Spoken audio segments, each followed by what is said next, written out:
Wat 'n fantastiese dag wat die Here geskep het. Kom ek en jy, wees bly daarin.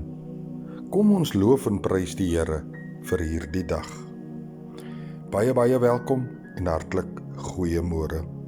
Ek wil vanoggend iets met u deel en ek wil 'n kort staaltjie vertel om dit te verduidelik. Daar was eendag 'n bamboesaad in die grond gesit en ook varingsade. Weet jy, en die varingsade het vinnig ontkiem en vinnig gegroei en baie geraak. Maar jare het verbygegaan en die bamboes het nog nie eers 'n stukkie blaartjie bo die grond uitgedruk nie.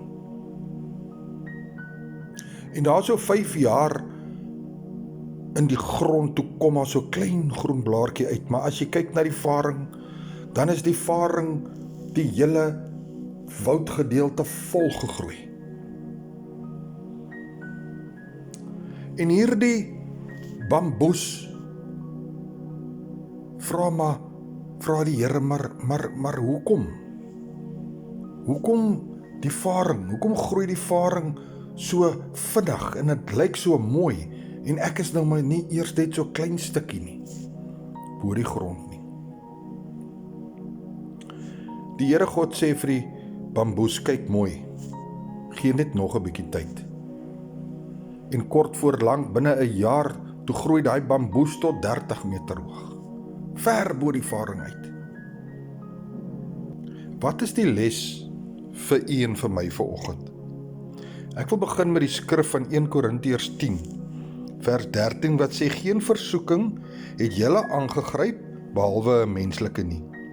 Maar God is getrou, wat nie sal toelaat, dat julle bo julle kragte versoek word nie.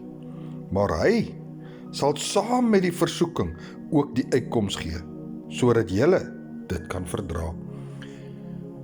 God sê vir hierdie bamboes, vir 5 jaar het jy die wortels onder die grond gegroei, om sterk te raak om so hoog te kan groei.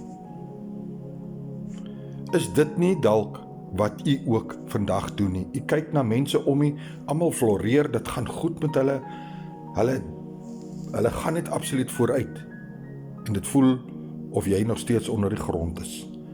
Jy het nog nie eers 'n blaartjie bo die grond uitgedruk van die lewe nie. Ek wil vandag vir jou sê, moenie kyk na ander mense se situasie nie, want God is dalk besig om jou voor te berei vir dit wat jy moet word. Weet nie dit vanoggend, dat God het 'n doel en 'n plan met elke een se lewe. Jy mag dalk op hierdie stadium stadiger groei, of jy gaan minder hê as wat ander het. Maar wanneer die tyd reg is, groei jy dalk bo hulle uit. Groei so hoog as wat jy kan, om God te verheerlik. Moenie terugstaan nie, hou aan, moenie opgee nie, want opgee is die oorkussing vir die Satan. Pastoor Gary, brood en water, 5 minute woordbediening, seëngroete, en ek sê weer, Jesus is baie lief vir jou. Amen.